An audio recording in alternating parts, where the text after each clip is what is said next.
Welcome to our third Zoom call on how we as the left should respond to coronavirus, hosted by The World Transformed and Momentum. We're planning on running these calls every Tuesday at 8 p.m, so keep this time free and tune in. We currently have, oh my goodness, it's disappeared. We currently have over 350. 392 people on this call already, which is absolutely amazing. Thanks everyone for joining us.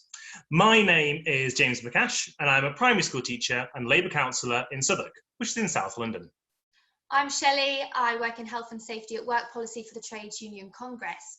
And welcome to our living room. We'll be hosting the call tonight. I hope that you're all doing okay. Coronavirus has exposed the deep inequalities of wealth and power in our society. And that's what we're going to be talking about tonight. The economic shutdown has reduced the incomes of millions of workers, making it hard for many to cover their living costs.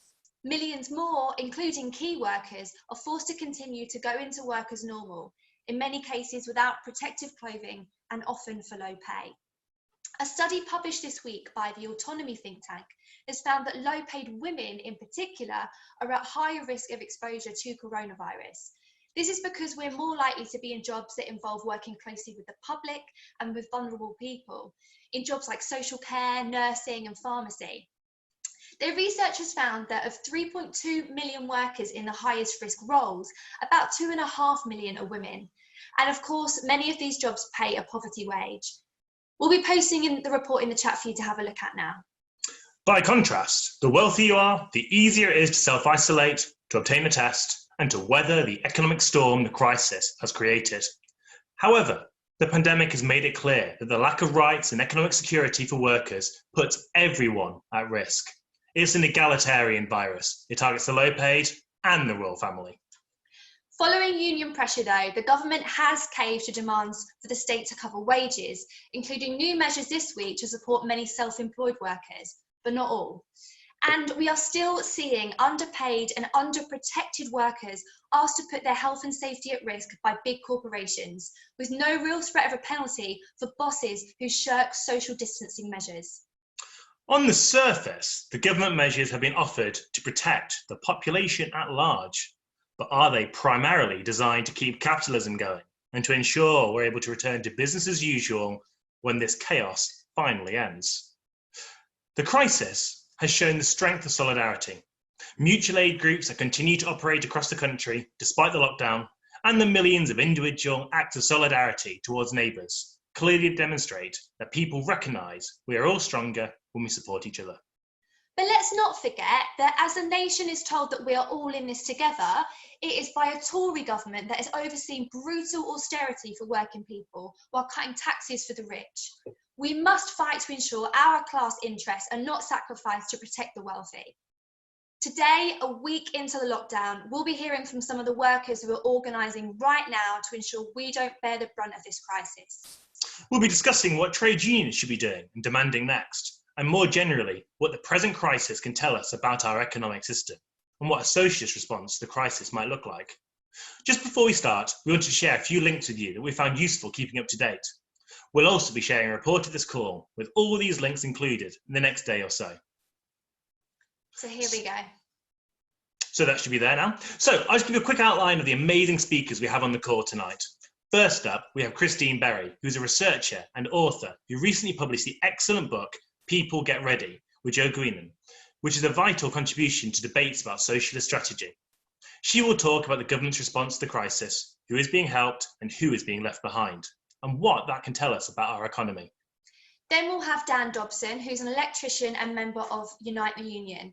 He'll be talking about the situation facing workers, particularly in the construction industry, where many have been forced to continue in unsafe conditions, with others left without work at all.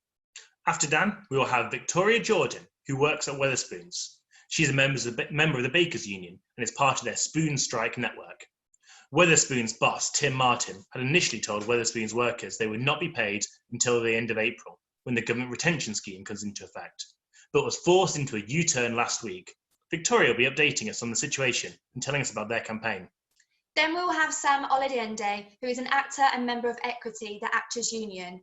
He's currently part of the original West End cast of The Prince of Egypt, and we'll be speaking about the unique and uncertain position of performers and stage management workers. Finally, we'll be joined by your Shadow Chancellor and mine, John McDonnell. John will be talking about what the Labour Party has proposed in response to the crisis, how the Labour movement should respond more broadly, and how the left should approach the coming months and years as we continue to feel the effects of this pandemic, including from later this week with a new leadership of the Labour Party. We should be done with the call in around 90 minutes. And just to say that if you have any questions during the call, please post them in the chat box and we and the speakers will try our best to cover them. Where this isn't possible though, we will try our best to fold these into follow-up discussions and future Zoom calls. Finally, this is only our third ever Zoom call and we're still figuring things out. So please do be patient and bear with us if there are any technical glitches. So, a little recap of what's happened in just the last week. After widespread criticism of the lack of government support for the self-employed, the Chancellor, Rishi Sunak, announced 80% of wages will be covered, up to £2,500 a month, will be covered by the government for 3 months. They faced criticism though, as a number of workers have been excluded from the support, including those who become self-employed more recently, and those who don't make the majority of their income from self-employment. These workers will be forced to claim universal credit, at a rate the Health Secretary, Matt Hancock himself admitted is not enough to live on. On Thursday evening, the Clap for Our NHS brought millions of people across the country to their windows, doorways and gardens to show their appreciation, our appreciation, for health service and social care workers. I personally found it incredibly moving. But meanwhile, the government has faced renewed criticism from these workers who are still not being provided with adequate personal protective equipment. The editor of the Lancet Medical Journal, Richard Horton, was damning in his criticism of the British government on Question Time. Just moments after the clap for carers, he pointed out the hypocrisy of our government applauding doctors and nurses while sending them into battle without the armour they need, calling it a national scandal that was preventable. Just this evening, we've learnt that statutory sick pay is going to be going up from £94.25 a week to £95.85 a week from the 6th of April, a whopping increase of £1.60 that will barely even buy you a carton of eggs. How can we make sense of the government's response to the crisis? Who has been supported and who hasn't? And what does the government's response tell us about their priorities? To talk us through this in a bit more detail, we're now going to go over to our first speaker. She's an independent researcher and author, Christine Berry. Hi, Christine. Hi. Over to you. Great, thanks so much. I think it's a really disorientating time right now to be talking about the economy, right? Because I think day by day we're all seeing how this crisis is really exposing the guts of our economy and almost spewing them out onto the table for everybody to see in a way that I think didn't really happen in 2008 with the financial crisis, right? Because that was a crisis that originated with sort of very esoteric financial activities that barely anyone really understood, even the people that were engaging in them. Whereas this is very clearly a crisis of the real economy, right? People physically can't go out to work to consume, and it's very kind of tangible and immediate and real for all of us. And we're seeing the kind of unraveling and the unfolding of that into almost every corner of daily life. And with it, the dysfunctions of our economic model, right? So as James said, we're seeing what happens when we build labour markets where people literally can't afford to get sick and to take time off when they get sick. We're seeing who the real key workers in our economy are, the ones that actually enable us to meet our basic needs. And we're seeing what happens when those people are underpaid, undervalued, unsupported, you know, whether it's nurses, delivery drivers, shop workers. We're seeing the massive role played by unpaid labour in the home, which has just exploded in an unprecedented way with school and nursery closures. So millions of parents like me caring for their kids at home whilst trying to hold down a day job. And we're also seeing the contribution of migrants, whether it's, you know, doctors and nurses literally dying on the front line of the NHS, or whether it's fruit pickers that apparently now aren't going to be here to put food on our tables in the summer. So, you know, in all kinds of ways, problems and dysfunctions in our economy are really being laid bare by this crisis. And I think, understandably, for that reason, there's a sort of hope on the left that this might trigger a real sea change in how the economy works, that things kind of can never go back to the way they were before. And I guess I just want to sound a bit of a note of caution about that, because, you know, we have been here before, right? A lot of us thought this in 2008, because in a similar way, the system had imploded in a calamitous way. The state had had to step in on a massive scale to bail it out, and lots of people thought, well, surely that's it for free market capitalism, and something better is going to come along instead, right? And obviously we all know how that story ends. We all know that that didn't happen. So I think we really need to not underestimate the ability of the system to stabilize itself in the face of a crisis rather than to be overhauled, not least because of the fact that the bad guys are in charge, right? So this brings me to the main thing I want to talk about tonight, which is how should we understand the government's response to the crisis? Right, so of course it's true that this is state intervention on a massive scale to do things like underwriting wages that might at first glance seem quite socialist. A lot of them are things the left has called for, a lot of them are very necessary, like support for the wages of workers, for the self-employed. Though of course that support still doesn't cover everybody, and there are many people that are being left out of that safety net.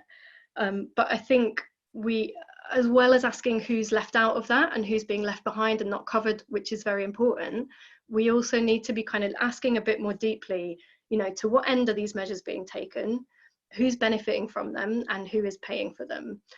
And I think to what end is quite simple, really. You can see in the design of the measures, they're really designed to sustain and to prop up the status quo ante as far as possible, rather than to change it. And in terms of who benefits and who pays, I mean, put really crudely, I think basically, when you follow it through, capital will benefit and labour will pay still, notwithstanding the fact that we're seeing these wage support promises. And I just want to spend a bit of time unpicking why that is, because I think it's really important for us to understand. You know, I think we've seen from the outset, government has moved quite quickly to protect the interests of capital and has had to be dragged kicking and screaming to protect the interests of labour. And in particular, it's protecting the interests of what I would call rentier capital. So that's people who make their money by owning stuff that they can charge other people to use. So houses, energy, water, the money supply itself in the case of banks. So let's take the example of housing, right?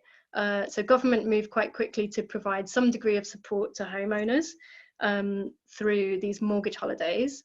But even there, the banks are not being asked to take a hit there. The banks are not really making any kind of meaningful sacrifice, because those loans will still accrue interest during the period where the repayments are suspended. It's just that the repayments are then being deferred and sort of lengthening the period of the loan at the end of the life of the loan. And then, you know, when we follow that down, obviously renters are not being protected in spite of the fact that their landlords are being given a mortgage holiday. They're not obliged to pass that on. Even if they do choose to pass it on, again, that's not a kind of write-off of that rent, it would be a suspension. So again, once the crisis is deemed to be over, that money would still need to be paid back, probably at a time when that person has suffered still a kind of prolonged loss in their income. They then actually have higher sort of debt burdens or rent burdens to service in the middle of a recession when they're going to be least able to do it. And I think when you really think about this, it's completely unjustifiable, right? We're all being asked to make huge sacrifices to deal with this virus. We're doing it willingly to prevent huge loss of life. Everyone is going to suffer financially. Why should it be the case that the only group in society whose income is completely protected, that are being asked to make no sacrifice, to take no hit whatsoever, are people who make their money because they own stuff? And that, for me, is the fundamental problem with the government's response to the crisis, and the one that we need to be talking about. You know, the same is true of the support for small businesses. Most of that is in the form of guaranteed loans, guaranteed by the government, taken out through the private banking system. Again, those will need to be paid back when the crisis is over. And again, there's talk of, you know, for example, from the Institute for Fiscal Studies, saying, well, maybe this planned rise to the minimum wage might need to be deferred to enable business to cope with these costs and with the adverse conditions that they're going to be suffering as a result. And so in that context, even these wage support promises that we're seeing, that money, which is being paid for by the public in the form of a massive expansion of public debt, which, by the way, is entirely possible, we'll see a sort of renewal of austerity on steroids after the crisis as a result of that. This narrative of we've maxed out our credit card, there's no money left, which we saw after the last crisis, and we're already seeing that from some Tories now. And that money that we are all ultimately sort of paying for is still going to end up in the pockets of these rentier capitalists, right? Because it's essentially underwriting our ability to continue paying our mortgages, our rent, our bills, none of which are being written off. So I think that's really what the left needs to be focusing on in our response to this crisis.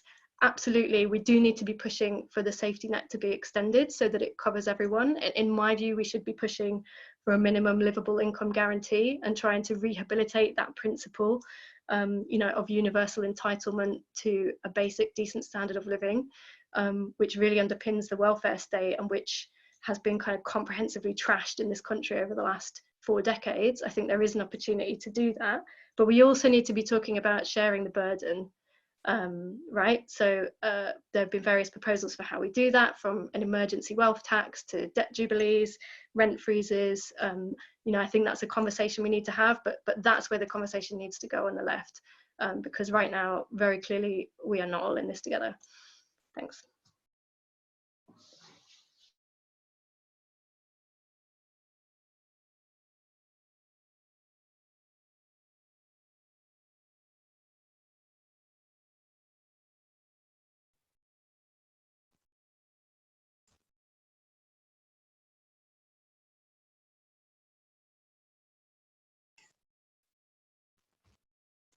Right, there we go. We had a bit of a moment there with the mute button, and but it's been resolved now. So thank you so much for joining us there, Christine. That was a really useful big picture of the government's economic approach to dealing with the crisis and what the left should be taking into account.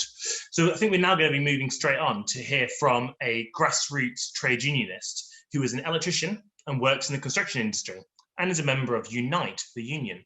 Dan Dobson. Dan, hi. Could you tell us what the situation is for workers in your sector, the impact of the government's emergency measures, and tell us a bit more about what you've been doing and what you've been demanding? Evening, thanks for having us on. So I'm Dan Dobson. I'm a bogus self-employed electrician from Crawley in West Sussex, and I've worked in construction for over 15 years. If you saw the news at the beginning of last week, you'd have seen construction sites taking the centre stage, which is unusual because they were talking about the workers rather than the actual work. And that's thanks to a campaign that I'm part of, and also part of the rank and file construction workers group, that would be leading to apply pressure to the government and to bosses. At the best of times, the construction industry is a complete and utter mess. It's run by cowboys and crooks, and there's no employment rights, no health and safety. It is a complete shambles, and that's just at the best of times. There's nearly 3 million workers within the sector, and over 50% of those are registered as self-employed, with a vast majority of those bogusly self-employed. And if you're bogusly self-employed, for all intents and purposes, you're a worker, but you're not. You're not a freelancer working on your own terms. You're employed, but denied proper employment protections by a system of loopholes. This is a massive problem in construction that allows bosses to rule by fear of being blacklisted for speaking out or just by asking a simple question. Now, at the moment, construction workers are in complete limbo and feel like cannon fodder. We're being told to stay at home on one hand, and then on the other, we're being told to go to work, mainly because of the mixed messages coming out from government, which actually there's contradictions between the governments as well. So you've got the Scottish government telling all construction sites and workers to close and stay at home, yet you've got Westminster saying go to work, continue as normal, there's nothing to worry about. So there needs to be clear guidance on what constitutes critical work, because obviously you can't shut all sites, you can't stop all work going on, because you've got some critical projects going on like the Nightingale Hospital or other hospitals currently being built, temporary emergency hospitals being built across the country. The building of luxury flats on the edge of the River Thames that no one in London's really going to be able to afford to buy anyway isn't critical, and that needs to be stopped immediately. Across the country, you've got sites open as usual, with hundreds of thousands of workers jumping on public transport to get to work, mixing with key workers, putting them at risk, putting everyone else at risk unnecessarily. But the problem is that staying at home isn't really an option if you're folks is self-employed in construction, or even if you're PAYE. If your employer is telling you to go to work, you have to go to work. If your employer is still open and you don't have the ability to work from home, you still have to go to work, or you sit at home unpaid. And too often within the construction industry, there's this mantra of wealth before health, and we're seeing that now with the reaction to this outbreak. Only today we had a report of a worker driving to a construction site, being stopped by the authorities, saying you're not on the key workers list, turned them round and sent them home. Now this is where the contradiction is coming in from the advice coming from the government and how it's filtering down to the enforcement agencies. Now on construction sites, practicing social distancing is practically impossible. On site, you work together as a team. From the moment you arrive, you're in close proximity with others. You help lift and pass materials, share small lifts to the top of office blocks, use germ-friendly hand scanners, clock in and out with, and every surface within that vicinity is going to be a common surface that everybody's going to be touching at some point during that day. All of this with frequently inadequate and not fit for purpose canteen and washing facilities.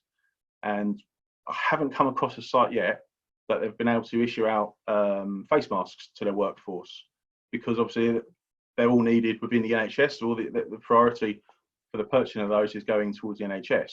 So the basic PPE required for construction workers just isn't there. If you talk about this to anyone, if you're on site and you're concerned about health and safety or the response of the company, and you raise the question, the problem is you're likely to be sacked or blacklisted. And we've had several instances in the last week, most notably on a site in central London, where the main contractor is called Mace. There was an electrician who tweeted out his concerns about their preventive measures for the workforce, and within 2 hours it had a tap on the shoulder, told to pick up your tools and off you go. Because he's both self-employed, there's no comeback for that. He's now, although self-employed, he's out of work, but he's now unemployed. So now he's can't get another start. So he's now trying to sign on for universal credit. Now, whilst the government schemes so far have been welcomed, they don't go far enough. And I think we're going to see that common theme going through tonight. There's too many loopholes and there's too many people left behind. And because construction is in such a mess, your employment status changes regularly. So over the last several years, I've been PAYE, then self-employed, PAYE, then self-employed, or both self-employed, sorry. So you don't keep that same continuous of status. So the current announcement of PAYE workers, not covered. Current workers for status for the self-employed, not covered. I only became, and many like me, only became self-employed within the last 6 months to a year. So we are now scrambling to sign up for universal credit.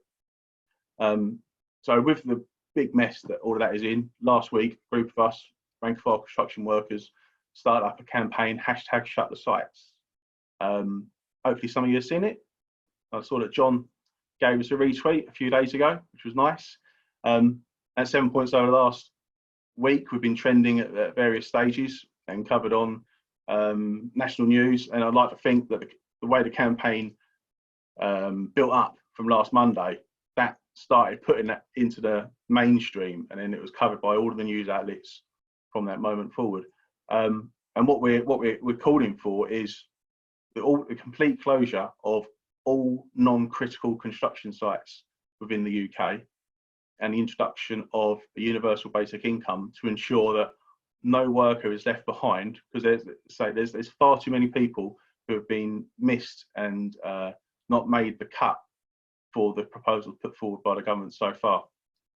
So over the coming week, we're looking at maintaining and increasing the pressure and to get more non-critical sites closed by targeting all tiers of government, so that's national, regional and local, and also targeting the construction companies themselves and also the clients. Clients have the power to instantly stop work on any of their sites if they choose to. So they are also a key target, a valid target over the next week. But everyone tuning in tonight, you can also help out and get involved by contacting your local council or councillors, asking them to halt the non-essential works that they're currently contracting out. So a big client in the construction sector is local authorities. And if you have a construction, when you're on your daily walk, if you're allowed a daily walk, or on your way to work, you're a key worker, and you see a construction site in full swing, take a photo, pop it on Twitter, hashtag shut the sites, and we'll get that out there, and that'll add to the portfolio and add to the pressure. Once we see the pictures start piling up, we can then start targeting individual sites and start concentrating there to try and get that site closed as well. Both of them tactics proved incredibly successful over the last week. Dozens and dozens of sites have been closed. Due to the outcry, one of the sites up in Middlesbrough, the biggest biomass plant in Europe, 1,700 construction workers on there. They closed for a couple of days last week due to social media outcry, and it's just been announced today that they are going to be closing for the next 2 weeks now while they assess the situation. So thank you very much for listening. Cheers. Thank you, Dan. Cheers. Thanks so much for joining us. Now, I just want to follow up with a question. We've had a few sent in on the chat. Well done everything you've been doing to campaign on this and getting the hashtag going, getting people posting photos and stuff, as well as putting pressure on the contractors, the clients, and on kind of local government and the government in general. What more can we be doing to support self-employed workers? And you mentioned that the slogan "wealth before health" is something that's kind of established in the industry as it is. We know that bogus self-employment is already something that's very much established. So what can we be thinking, as well as support for people now, in the longer term, the kind of things that we want from government to support self-employed workers? What should our demands be? I think the whole structure needs to be looked at. This can be a sort of form of ground zero. So once we get through this, there needs to be commissions set up to look at employment statuses. I think that it was hinted at the other day that self-employed workers can't expect a bit of this without giving a bit of that. So the government are looking at that in the distance, but we need to be looking at how employment statuses work, how people are employed, and genuinely self-employed people to be able to continue to be genuinely self-employed, but closing those loopholes so that workers aren't used and abused. So they aren't used for the boss's benefit to the complete detriment of the worker. Thank you, Dan. That was brilliant. Really great to have you with us. Thanks so much for taking the time to speak to us tonight. It's clearly a very difficult time for workers across the country, and the situation for those in construction and for you is especially tough. So we offer you our full solidarity. I hope you and your family stay safe and healthy. Thank you very much. We just wanted to say it would be really good to hear some of your suggestions for useful things that people can get involved with. So if you're watching, listening, if you've got access to the chat box, please do post your suggestions in there. We will try and share them with everyone at the end of the meeting. It's also really fantastic to see that we've got more than 500 people on the call tonight. Right, before we move on to our next speaker, I just wanted to take this opportunity to plug the TWT Supporters Network, or the TWTSN, as I like to call it. The coronavirus crisis poses an existential threat to independent grassroots organisations like TWT. In this time of global crisis and uncertainty, collective political education is more important than ever. Yet, we are running on a shoestring budget. We know many people are in tough financial times, especially right now, and we will always ensure that content like this call is available free of charge to everyone. However, if you are someone who is secure financially, and if you believe the work that TWT does is important, please consider supporting TWT to help us scale up and sustain this work. You can sign up at bit.ly/support TWT. That's bit.ly/support TWT. SUPPORT TWT. I'm going to say that once more just so we're all 100% sure. It's bit.ly/support TWT, and that's where you hand over your money to TWT. So the link's in the chat, so I probably need to say that 3 times to be honest. But yeah, thank you very much. If anyone's still with us, on to our next speaker now, who is a Wetherspoons worker, a member of the Bakers, Food and Allied Workers Union, and is part of their Spoon Strike group. Victoria, Hello, Victoria Jordan. Could you please tell us about how the Wetherspoons bosses responded to the crisis and what your union has been doing to ensure that workers are paid and protected? Hello, yeah, sure. So my name is Victoria, obviously. I'm a teacher at a Wetherspoons in Brighton. I've worked for the company around 5 years, and as I'm sure everyone knows, last week we were forced to close. So when we closed, we didn't hear from head office for around 3 days. Not sure if we still had jobs, if we were getting paid, when we were getting paid. We were told to keep an eye out for a video from Tim Martin, and every day it was put off, day after day. So finally, the Monday after, we got notification the video was in, and we sat down to watch it. I watched it with my girlfriend. So Tim Martin, the multi-millionaire owner and chairman of Wetherspoons, told us to look for jobs in a supermarket and that he wished us luck. We watched that video initially. We were obviously very shocked. I could not believe what I just watched. We'd been told to be reassured. We were expecting some form of positives, especially when we'd heard about the 80% pay. So after the shock, we looked at the detailed FAQs that went alongside. So essentially, they just detailed that the company was not willing to pay us until they received from the government, which could potentially be the end of April. As I said, I was watching it with my girlfriend. She only is on an hourly paid contract, which is paid to us weekly.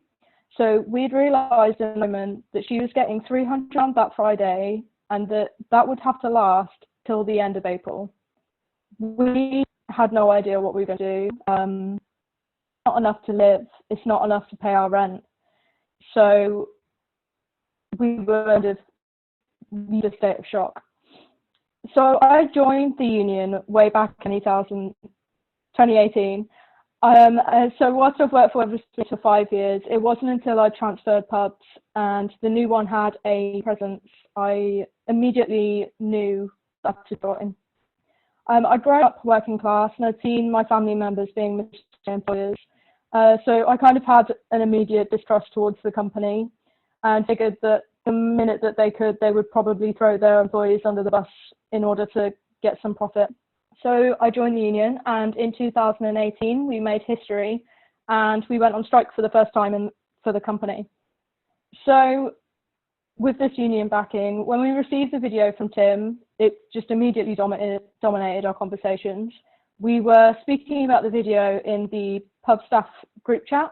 It was a really rare moment in which everyone was as angry as each other. The managers were angry and the staff were angry. We were all incredibly frustrated at the company. So when we realised that everyone was this motivated and angry, we decided as a group to create a union group chat in which we would react. So we knocked up a letter that we put out. We put that out on Twitter. So it was it's really important to understand what Wetherspoons were going to do to us. We were really scared about losing our jobs by speaking out. We knew so many people were going to be affected that we felt we had to act. So there's two parts to what they were proposing. First was that we wouldn't get paid until the end of April. And then the second being that we would only get paid the 80% that the government pays for the company.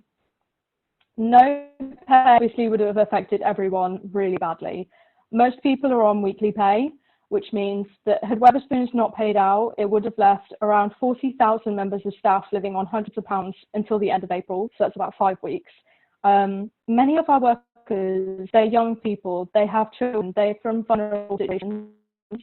It was absolutely impossible for us to see a way in which these people could survive on such a little amount. And then the fact that we were only receiving 80% pay would affect us.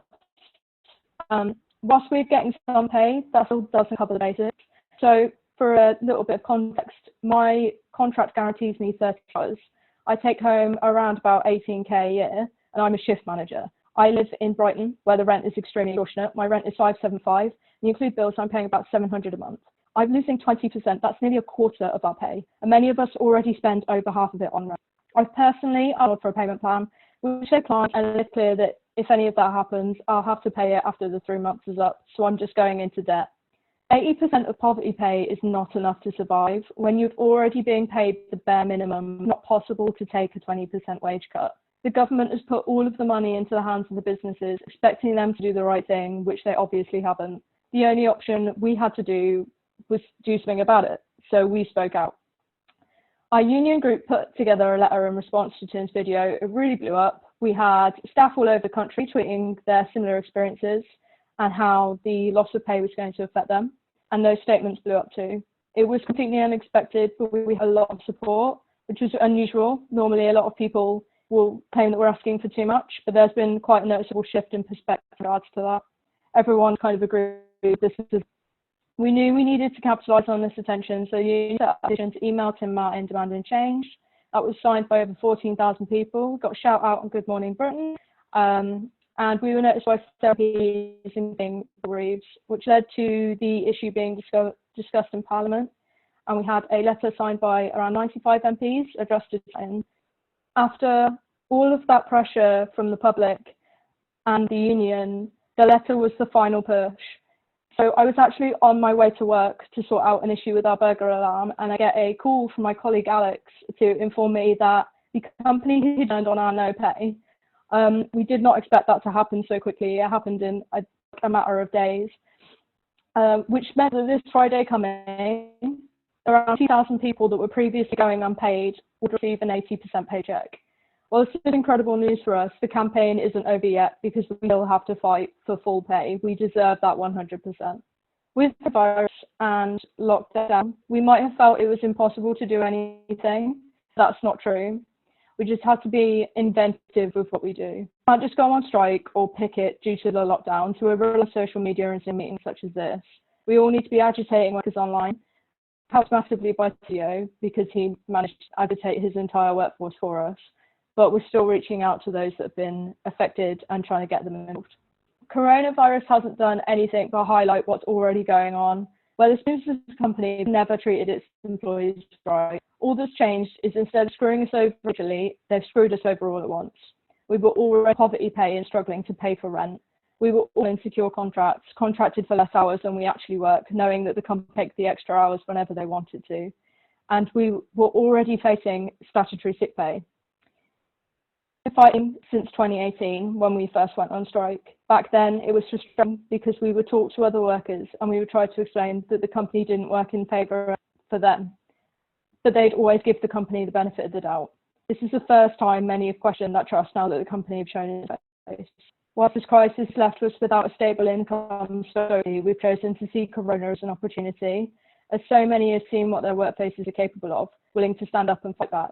We've been in contact with more people than ever before, and we're getting support from all over.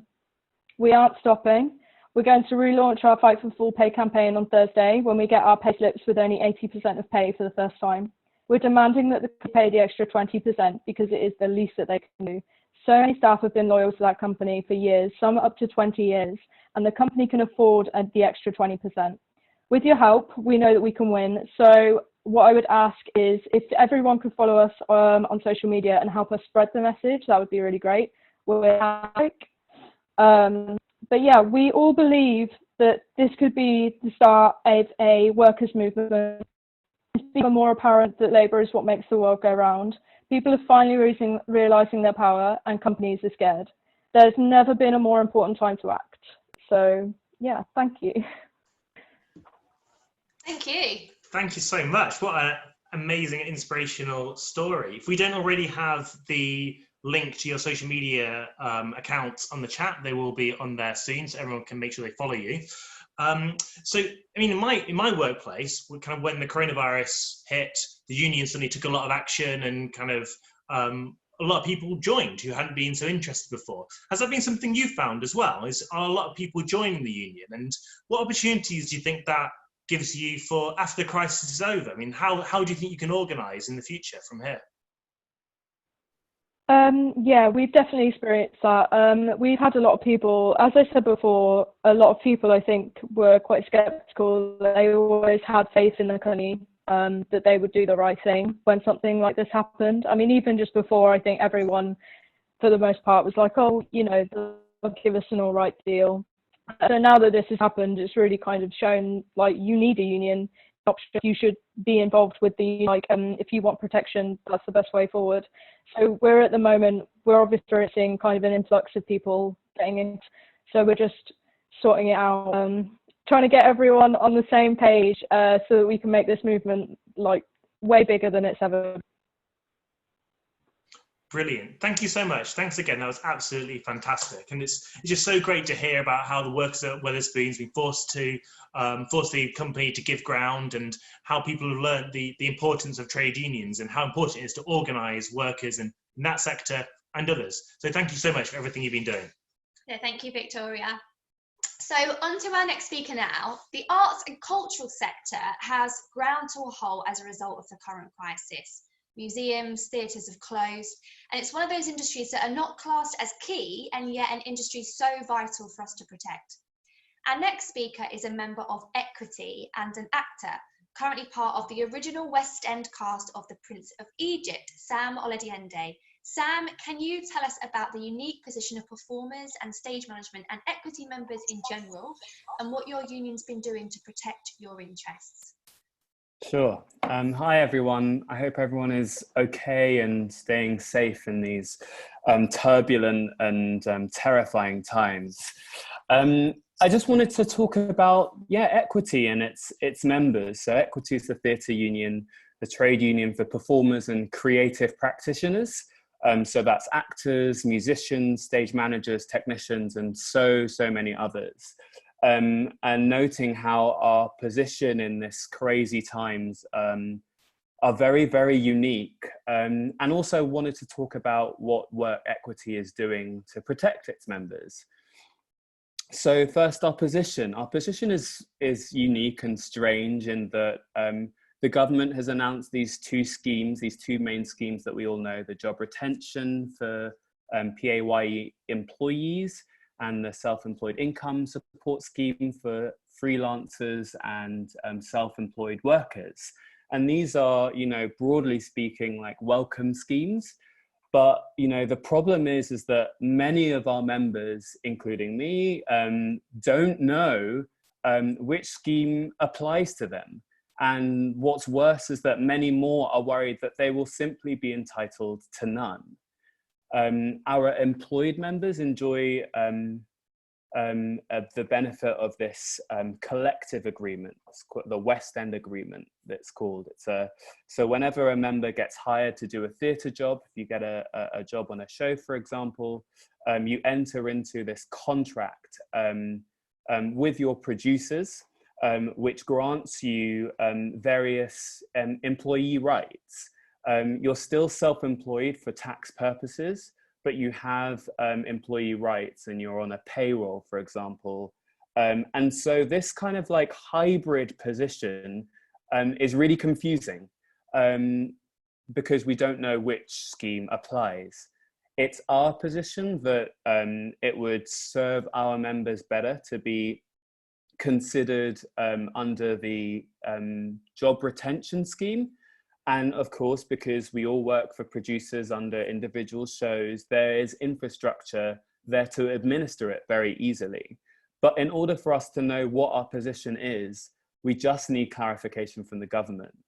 And then secondly, regardless of which scheme applies, there is the self-employed income scheme, but that, as everyone has identified, has too many gaps. The government really needs to clarify and expand who it's entitled to. There are just too many people who will go without help if it stays as it is. New graduates, so many of our union members are young people. Our average age of members is 27 years old. And so those members who may not have done tax returns yet are totally unhelped by that scheme. Parents and carers who have had to take time out due to their caring responsibilities and have thus lost income are suddenly helped much, much, much less by the scheme. Particularly theatres in London, the West End, attract performers and stage managers from outside the UK, non-UK nationals, who are now stranded in a strange land and have nobody to help them and no family to console them, are left stranded without help because the scheme might not apply to them. Disabled members of our union and all over are confused about how it will impact their other welfare payments. And as you can imagine, a lot of people who are involved in theatre also have other PAYE part-time jobs.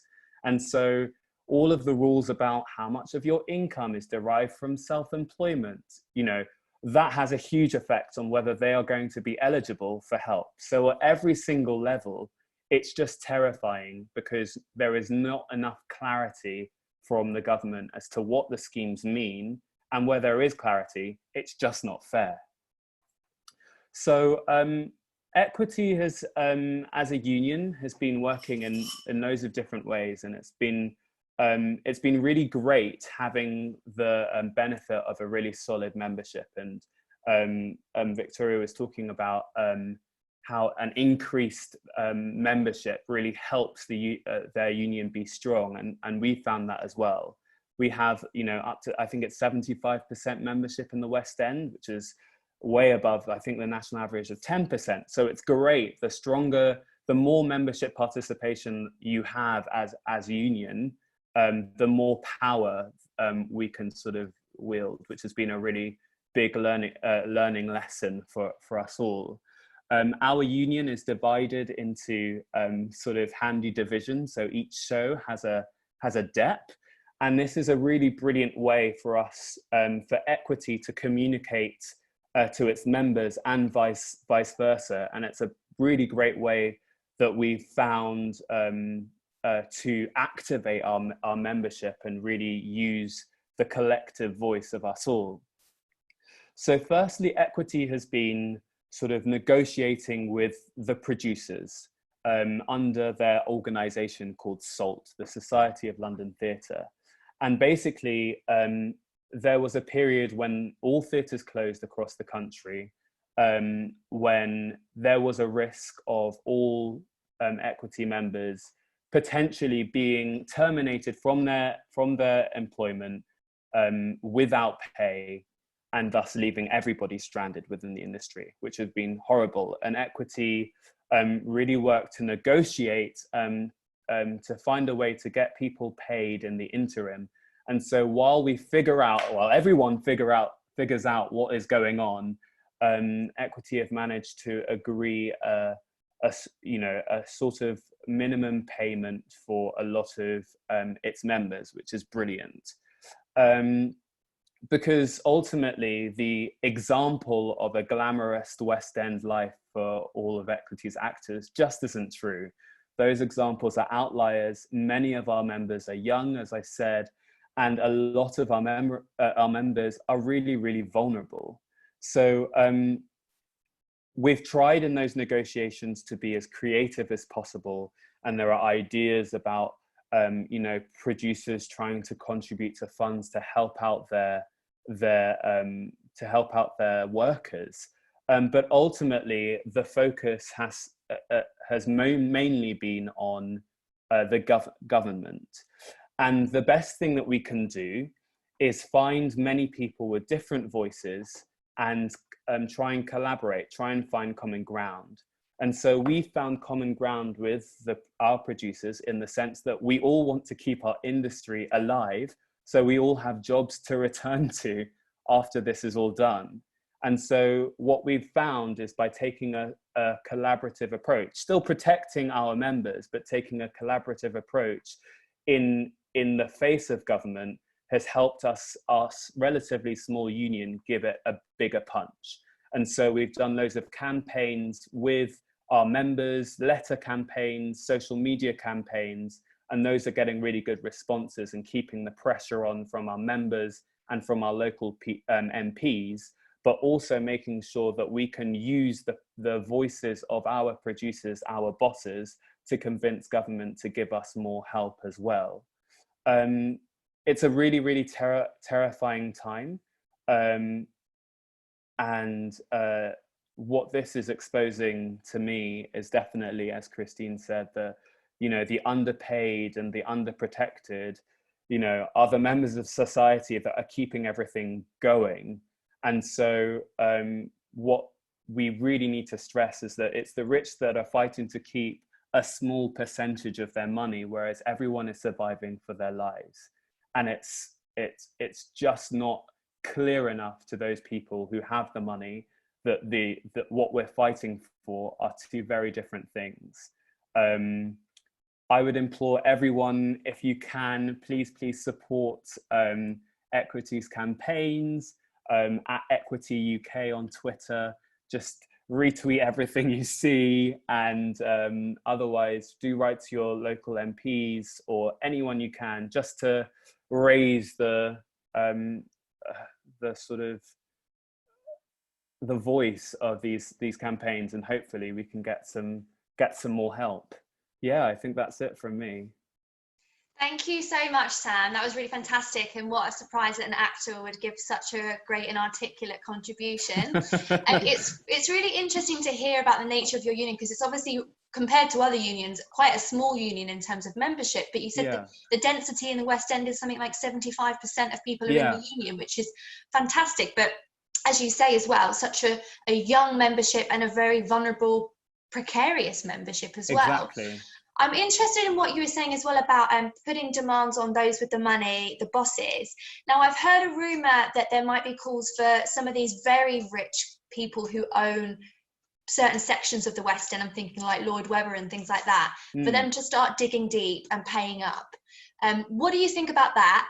Question number one. And question number two, this is obviously a very international industry, with people working all over the world on tours and so on. What's the kind of international solidarity been like, given the fact that you guys in the West End, your colleagues on Broadway and all around the world in similar workplaces are going through exactly the same thing right now? Yeah, so I think it's, so the first question, I think it's important that that we cover all bases in terms of frankly, I've spoken to so many of our membership, and so many people think, okay, listen, we're all out here trying to survive for our lives. We're trying to maintain ourselves. I just need the help. I don't care who it comes from. And so we are covering both bases. So we're making sure that government is that the pressure stays on them to help, but also making sure that it's very clear that the producers who do have these funds available should be using those funds to maintain the workers that have ultimately kept their industry alive. So I think there are talks about perhaps pooling their resources together to provide some sort of central fund, but to the extent that happens, I don't know. I can only hope. But I know that it's been reported, for example, in the States, that the producers are teaming up together to provide help in many different ways for their workers. So I can only hope that will ring true here. And then in terms of the international scope of theatre, well, this is exactly it. Although we have a small union, and we attract a lot of attention. A lot of people come to the UK and to London, for theatre, and it sort of fuels other industries as well. And so we feel really at one with our brothers and sisters around the world in the creative arts, because ultimately we are serving our purpose as well in these tough times. If anyone has been, watching Netflix or watching TV, that's us. So, we're all trying to contribute in any way that we can to help people's mental state during this tough time as well. So there's a lot of teamwork happening. Thank you so much. That was brilliant. And as you say, the contributions you and your colleagues have made to Netflix have really you've been key workers throughout this crisis, I have to say. And when it's over, we are booking tickets to come and see you in a show. Absolutely. Prince of Egypt, isn't it? We'll be there. Right, before we come to our final speaker, we want to give a quick shout out to the Momentum Councillor Network. We have developed 5 demands in the network to guide local councillors in their response to the pandemic. We'll post a link in the chat now for you to check out. And now we come to our final speaker. He is the Chancellor of the Exchequer. Shadow. Sorry, yes, unfortunately, sadly. He's the Shadow Chancellor of the Exchequer, John McDonnell. I remember about 5 years ago, almost today, I was with John and a very small group of activists talking about how we could, in the run-up to the 2015 general election, how we could persuade left-wingers to be interested in the Labour Party. And well done, John. You were very successful in that one, I have to say.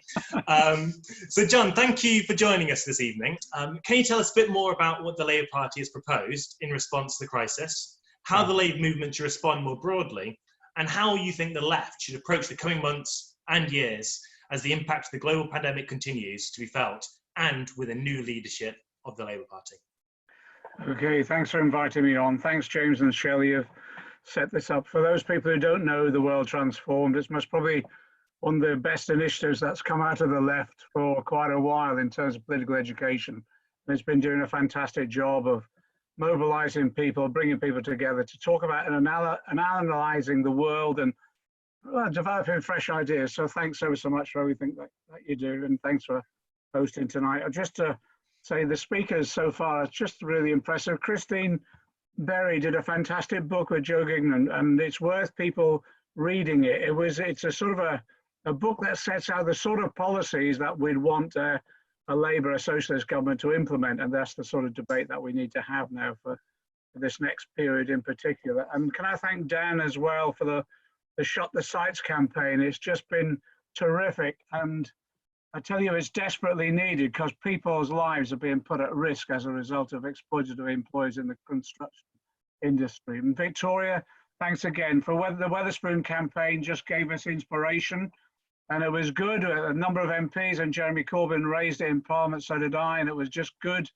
that you secured that victory. It lifted people's spirits.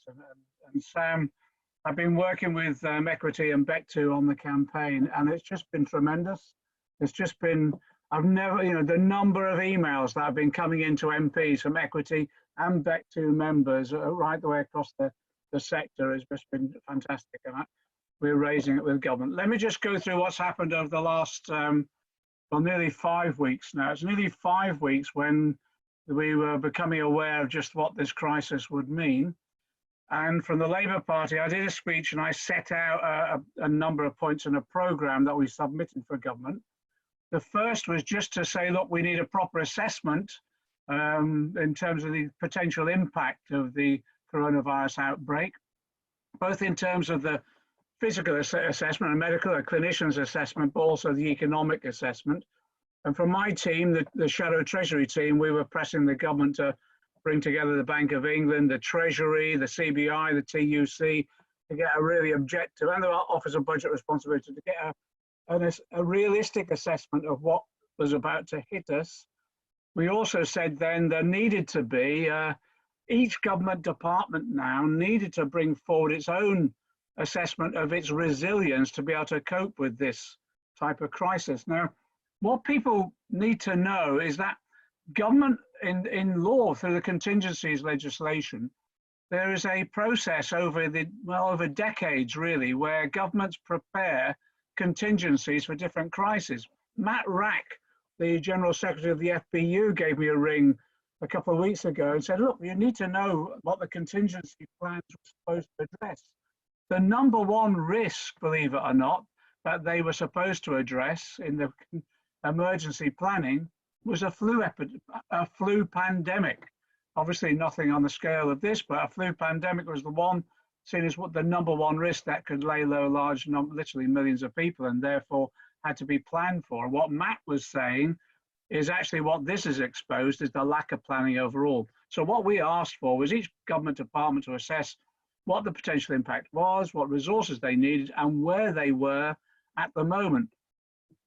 It's interesting because the reason we were asking for that is because we knew, for example, the health service was ill prepared after 10 years of austerity. There were 50,000 nurse vacancies. The other area, which, to be frank, is keeping me awake at night a bit, is social care. 120,000 vacancies in social care, largely privatized now. And these are the people who, in the residential establishments, look after the elderly people who are the most vulnerable, but they're also the people who do the home visits, make sure people are, well, got out of bed, dressed, fed, cared for, have their medicine, that sort of thing. It was already in crisis. There were 1 million people already in social care not getting the social care they needed.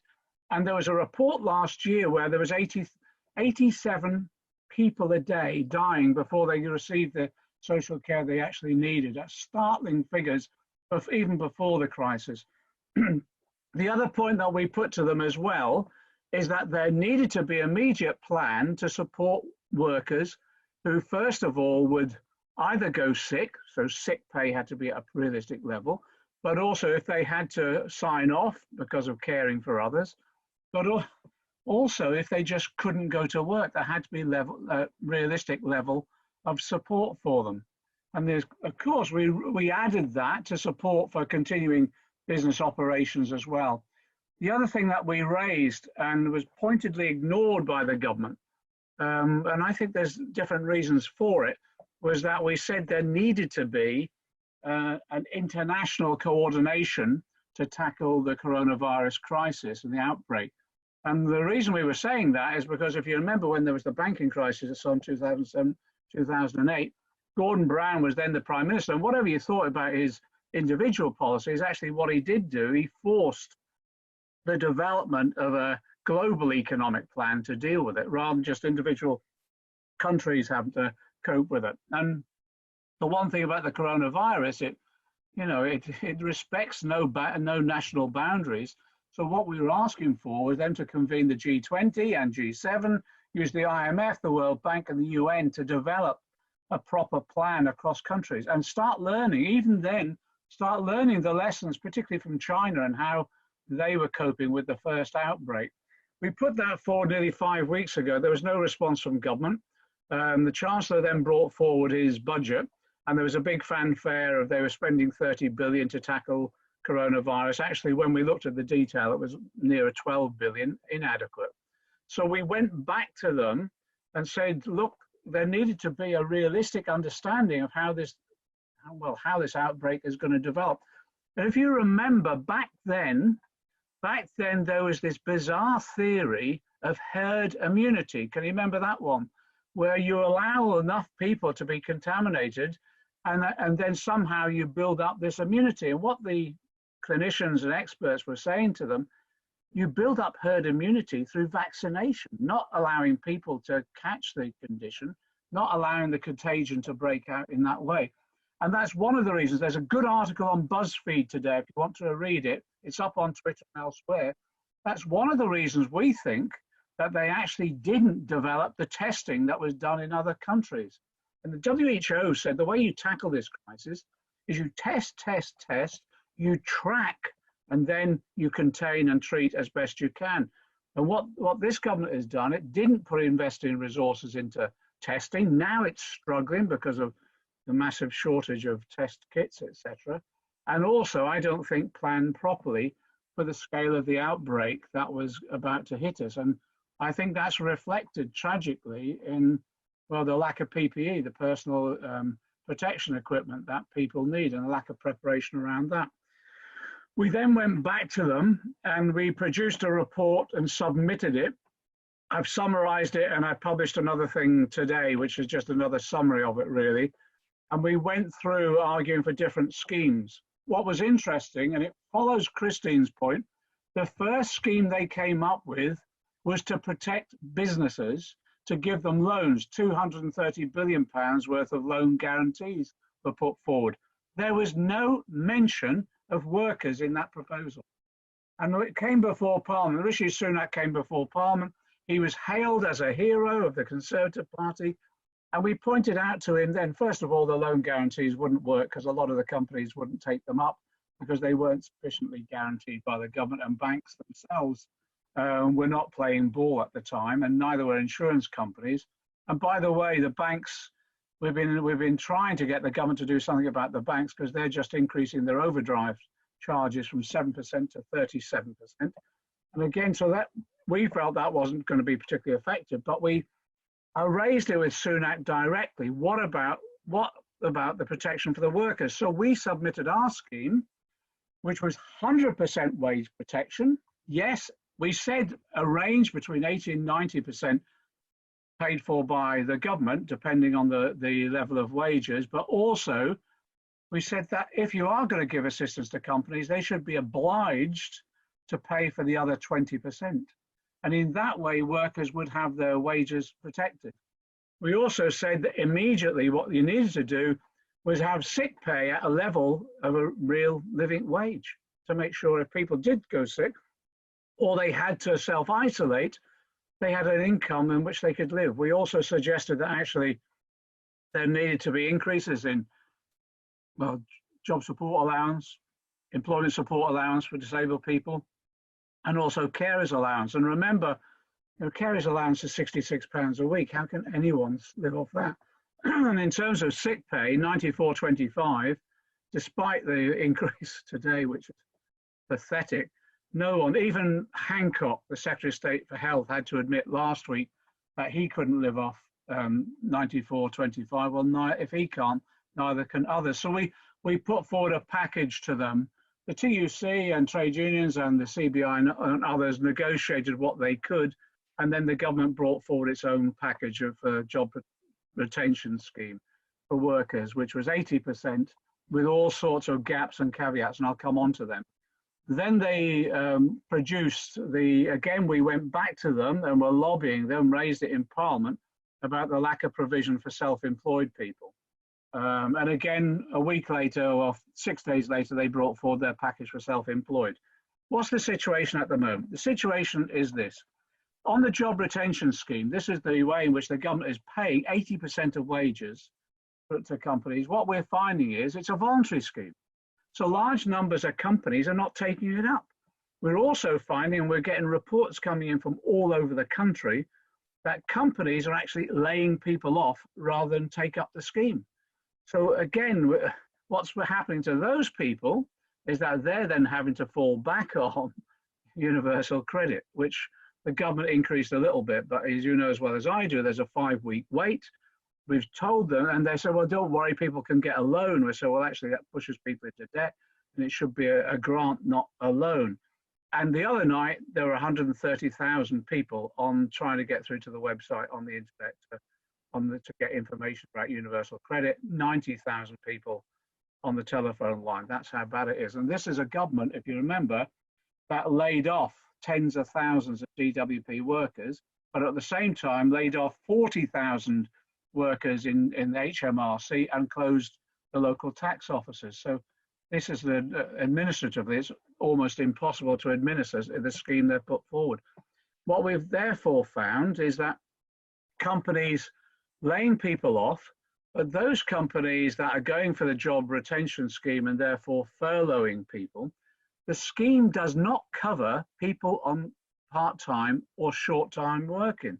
So if the company reduces the hours of someone just to maintain the tick over of the company or whatever, or having them work 1 week and not the next and shifting it around that way, they don't qualify. So the scheme has huge holes in it. On the self-employment scheme, again, what we're finding is that in the construction industry in particular, a lot of people just don't qualify at all. So they're having to turn up for work because they've got a choice between health and hardship. And Sam has given you examples of a whole section of the workforce in the creative industries that are just not covered whatsoever. And he's right, the messages that go out are completely mixed. It's confusing as well. Now, just give you one small example. Foster parents who provide an essential service within our society, looking after children who've been taken into care. We don't think they're covered either. So we're going through category by category. We published this report, if you go on Twitter or on the website or whatever, it's called Protecting People In and Out of Work. And we submitted it to government today, and we circulated it around for consultation at the weekend. We submitted it to government today and just went through a whole series of the problems that people are facing as a result of the gaps within the government's proposals, and just putting out some recommendations to it. And what we're saying on the job retention scheme, just make it more flexible so that it covers everybody. And the other issue then is we're saying there has to be some enforcement by the government against companies that are forcing people to come into work in non-essential sectors, and also forcing people to come into work where they're not abiding by the social distancing or the sanitizing rules and guidance that's been prepared. We've said actually the health and safety executive, linking up with the trading standards officers, local authorities and the police, should be visiting sites now and checking them out. And if they're not abiding by the social distancing and not providing proper sanitation, they should be shut down, full stop. And if I don't understand why a lot of the companies that are operating are somehow deemed as essential, because as exactly as Dan said, building luxury flats along the Thames and elsewhere, and included in my constituency, I don't see as essential. We've also said sick pay needs to get, we've said dramatically raised, but we're suggesting they need to consider the New Economics Foundation recommendations now, alongside Resolution Foundation as well, of actually saying there needs to be a minimum earnings guarantee. To a certain extent, I think that's the first step towards a UBI. The other issue as well overall is that on renters, although there's a mortgage holiday, on renters, all that means is that at some stage they'll be hit by the rents and have to pay them. So as John Healy, our housing spokesperson, said, you might well have said there'll be no evictions in the next few months, but actually if people are piling up debt, they'll eventually be evicted. And all the government's proposals do is give them a longer period to pack before they get thrown out. What we're saying is that rent should be covered during this period.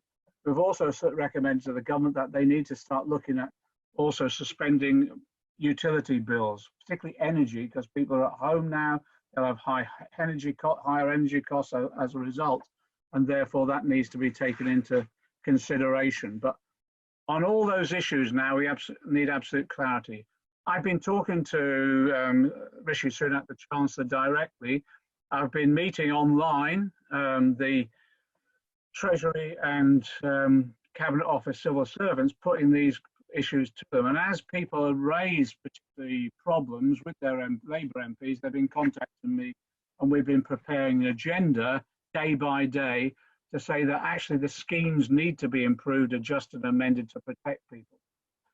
The real issue, though, is actually, it's exactly as Christine said, all the mechanisms that have been brought into place at the moment, the priority for the government has been to protect the employers and the companies.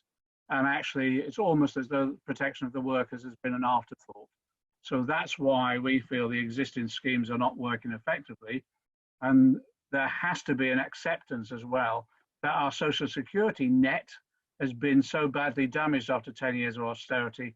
Again, it needs completely rebuilding. Final point from me, let me just say this about, we need to start thinking now about our plans for the future, because you need to appreciate that others are thinking about the plans for the future. And there'll be a large number of right-wing think tanks and Tory MPs and others in government at the moment who will now be looking at another decade of austerity to pay for the debts that have been run up as a result of this crisis. And it will be exactly as after the banking crisis. It won't be the bankers, it won't be the rich and others or the multimillionaires and billionaires that will pay for this crisis. If they get their way, it'll be working people. And Christine's right, we saw the first example of that today when the IFS and a number of Tory MPs were trying to prevent the rise in the minimum wage, which was a pathetic rise anyway, but that's displayed their attitude to the future. They will want to ensure that they introduce austerity and wage restraints, all the rest.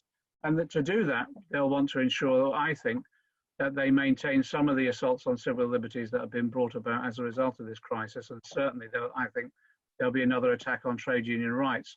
We've got to prepare for that. So in the immediate future, our job now is to expose what's happening on the ground at the moment, where there's inequities and where there is people's health and lives put at risk, and where there's a lack of coverage, a lack of investment in places like social care and the NHS. We've got to expose that and campaign together using all the social media and solidarity that we possibly can, backing up all these individual campaigns. That's the first thing.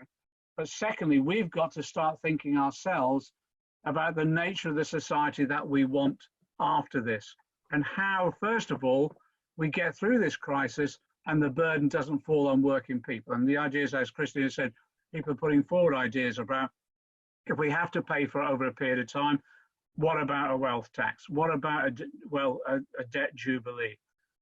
The lessons that have to come out of this, though, is this, that the only way we're coping with this crisis is through solidarity, is through collective action, is through the role of the state. And that if we've got to make sure that those lessons are properly learned. No more austerity, because it ill-prepared our public services and individuals to have the resilience that they need when a crisis occurs like this, but recognizing actually, if it wasn't for the state, we wouldn't be able to even protect ourselves at the moment. And therefore, we have to recognize that if it wasn't for collective action, again, we would not be able to deal with this crisis. So let's now start talking about the sort of society that we want after coronavirus. Final point, during the Second World War, if you look back on the history of the Second World War, even when this country was at its lowest ebb, in the most difficult circumstances, socialist and progressive writers were still talking about what sort of society, once they came out of the war, they needed. And yes, some of that was dreams, but our first Labour government implemented some of those dreams. And one of them we're totally dependent on at the moment is the NHS, and it was based upon social justice and social solidarity. Brilliant. Thank you so much, John. That was a real kind of broad overview of basically everything that's kind of happening at the moment and everything the left can be doing. So, it's clear that at the moment we're living through very turbulent times. We've got obviously the coronavirus happening, and the way that unions are responding to that is very, very different. Some are maybe being strengthened by this experience, and some are potentially at quite a lot of risk when jobs are lost. And then similarly, at the same time, on Saturday coming up, we're going to have a new leader elected in the Labour Party, and that's going to transform the political outlook as well. So in terms of right now, what do you think the left should be doing? What should the union movement be doing? And I appreciate we're quite short on time, so I want to ask, what is one demand that we should be making of the government, and what's one thing we should be fighting for within the Labour Party? The one demand is to ensure that everybody has sufficient income to be able to survive during this period, linked to sufficient caring support. And the reason I say those two things is because actually at the moment, we've got to face a large number of people who are not having any income whatsoever because they can't work. And therefore we've got to try and get that, but also it has to be linked to the public service support that we need, particularly the health and social care. As I say, the one thing that's keeping me awake at night at the moment is the fears that I've got over social care. Look, you mentioned there'll be a new leader of the Labour Party on Saturday. There will, of course there will. But the issue for us is to make sure that we create a climate of opinion through our discussions and debates about the nature of the society that we want in the future, so that whoever is the leader of the Labour Party actually has to participate in that debate first of all, but also that we so hegemonize and we create the debate in the way in which it's such common sense. It dominates the thinking for this coming period. And I think we can do that. And I think the World Transform has got a huge role in playing in that exercise.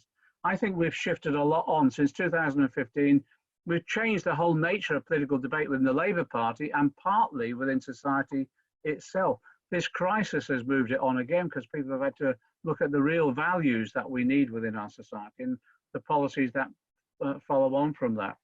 I find it ironic, that only a few months on when things like nationalising the railways, introducing broadband and free broadband for everything were looked upon as Marxist and revolutionaries. It's the Tory government nearly implemented.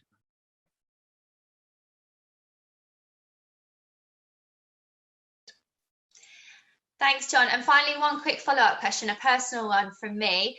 As we're all in isolation, including yourself, have you got one tip that you can share with activists that is getting you through these times? Well, I tell you, yeah, I'm reading like mad at the moment. And there's a group that's been set up, and I think they're just about starting the work on it, really. Reading E.P. Thompson's The Making of the Working Class, English Working Class. It's a brilliant book. So the group that's been set up are going to read it each week. So it's got me rereading it. And it's a fantastic book, E.P. Thompson's The Making of the English Working Class. If people have got it, have a look at it again, because it demonstrates the sort of cultural development of, it's a different aspect of our history, but the cultural development of working people in this country. And it's just, not only is it stimulating, actually it's inspiring as well. Thank you. Right, thank you so much for joining us this evening, John. And I'm sure I speak for everyone in this call when I say thank you for everything you've done for our movement over the last 40 years, and particularly over these last 5 years. You have inspired us, you have encouraged us, and although you may not be the Shadow Chancellor for much longer, you will always be the People's Chancellor. Thanks a lot. Thank you, John. For the final part of our call, we wanted to share a few examples of collective action from the UK and beyond. As you all know, coronavirus is not just affecting us here, but it's also affecting and changing the lives of millions of other people across the world. And there are people everywhere raising similar demands and forcing governments, employers and landlords to put people before profit.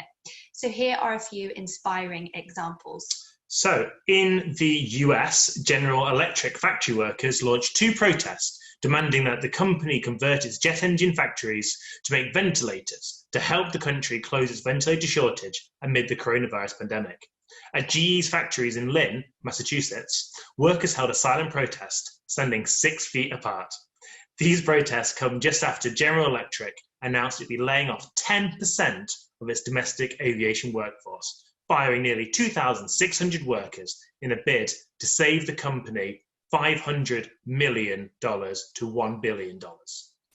And Amazon workers in Italy, France and the United States have taken strike action this week over inadequate safety measures and demanding extra hazard pay, with workers at Whole Foods, which is also owned by Amazon, planning to walk out today. On Staten Island, New York, workers walked out to demand the closure of the warehouse after 10 cases of COVID-19 had been confirmed amongst the workforce. Amazon reacted by sacking the lead organiser, Chris Smalls, with the excuse that he had violated social distancing measures and put the safety of other employees at risk. Union victimisation at play. Disgraceful. In the north of Ireland, around 100 employees refused to start their shift at Linden Food Plant over concerns that not enough has been done to make the workplace safe and ensure social distancing was possible. This was followed by an even bigger 15-minute walkout of 1,000 workers at Moy Park, a poultry factory. The company have subsequently improved measures, and Stormont has since set up a body with Unite and other unions to oversee the implementation of health and safety measures, something the UK government has so far refused to do. We'll post a video of the walkout in the chat. And a few more shout outs. On the 28th of April, it is International Workers' Memorial Day. We've already seen a number of doctors in the UK die as a result of contracting coronavirus. More people are dying every day, and make no mistake, many of those will be key workers or workers forced to go in despite the outbreak and despite the social distancing measures. It's something that's memorialised every year across the world, but this year in particular, I think it's really important that we all come together and remember those who've died fighting for our lives and fighting to keep their own jobs and livelihoods. So put it in your diary, the 28th of April, International Workers' Memorial Day, and be involved in online memorials. I've got a couple of petitions we also want to share with you. The London Renters Union has already collected over 100,000 signatures demanding that rent payments should be suspended for all renters, not just those in London, and emergency laws introduced so that no one is evicted from their home during the pandemic or in the aftermath. and it demands that the 200,000 empty homes in the UK should be used to provide housing for people who need it. We're going to post a link to that petition in the chat now. And another one, UCU, the University and College Union Anti-Casualisation Committee, has launched a petition as a first step in building a grassroots campaign to secure the livelihoods of casualised staff. Across the country, UCU members are calling on employers to guarantee 2-year contracts, giving security to workers who are often on 0-hours contracts during this crisis. Posting that link to you as well now. And so, we're nearly at the end of this call, so just a few more things. First, we want to remind everyone to look after yourselves. The prospect of being in our homes all the time can be really frightening for many. We need to act as a community to show solidarity and to look after each other. As TWT, we're going to be trying to organise as many online spaces for people to interact as possible. And we have just created a step-by-step guide for supporting people to run political education and organising meetings online. We'll post the link in the chat right now. Please keep an eye out also for reading groups and other kinds of political education, organising meetings, and of course, tune to this call at the same time next week. To stay up to date on all these initiatives, please sign up to our mailing list. The link is in the chat. Finally, if you're able, please do join the World Transform Supporters Network. Political education on the left is more important than ever, and the crisis poses a real risk to small organisations like us. So go to that link, bit.ly/support TWT, that's bit.ly/SUPPORT TWT, or find the link we've just posted in the chat so I don't have to say it out loud again. Next week, we'll be back again discussing healthcare with some very special guests from across the UK and beyond. So keep your eyes peeled for announcements in the coming days. Thank you so much for tuning in, and thank you so much to all our speakers who I thought were all brilliant, so fantastic and inspiring for joining us tonight. If we could all give them a big round of applause, even if you're on mute. See you at the same time next week. Over and out.